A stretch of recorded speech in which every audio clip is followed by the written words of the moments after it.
Қандай ұлттық ойын білесіңдер? Қыз қуу, қақталап қойып, Орамал тастамақ. асығатын қол күресін. Ой, жарайсыздар, сендер көптеген ұлттық ойын біледі екенсіздер. Балалар, аспен ойнайтын қандай ойын білесіңдер ұлттық ойын? Қақталап қой. Ой, дұрыс айтасың, қанталапай ойыны асықпен ойналады. Ал енді сендермен қанталапай ойын ойнаймыз ба? Иә. Ал ендеше қанталапай ойын шартымен түсіндіремін.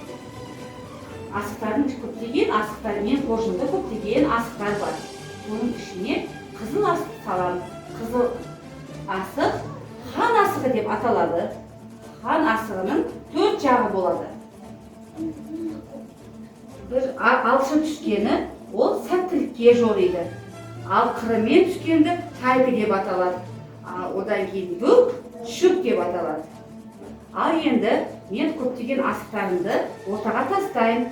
Хан асығы кімге түссе, сол ойынды бастайды. Ойын шарт түсінікті ме балалар? Иә. Ал ендеше бастаймыз.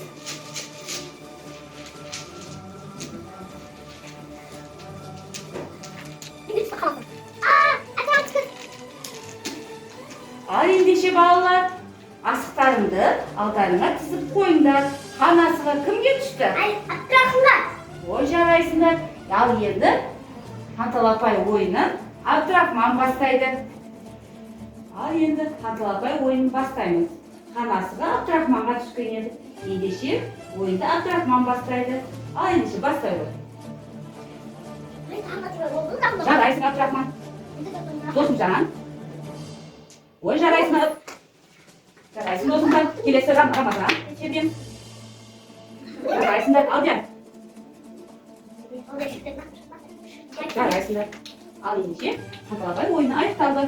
Біздің келесі ойынымыз қол күрес деп аталады. Қол күрес ойын шарты шындап көтерілмеу керек. Бұл сендердің біліктерің, күштерін сынайды.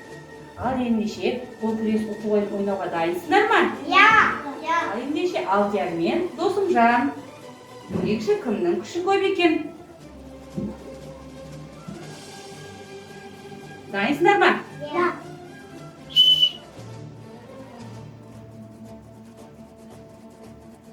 Жарайсың, Досымжан жеңді. Ал келесі ойыншымыз Абдрахман мен Рамазан. Дайындаламыз. Әне, дайынсыңдар ма? Иә. Әне, кім жеңеді екен? Жарайсың, Абдрахман жеңді. Сонымен ұлттық ойындарымыз аяқталды.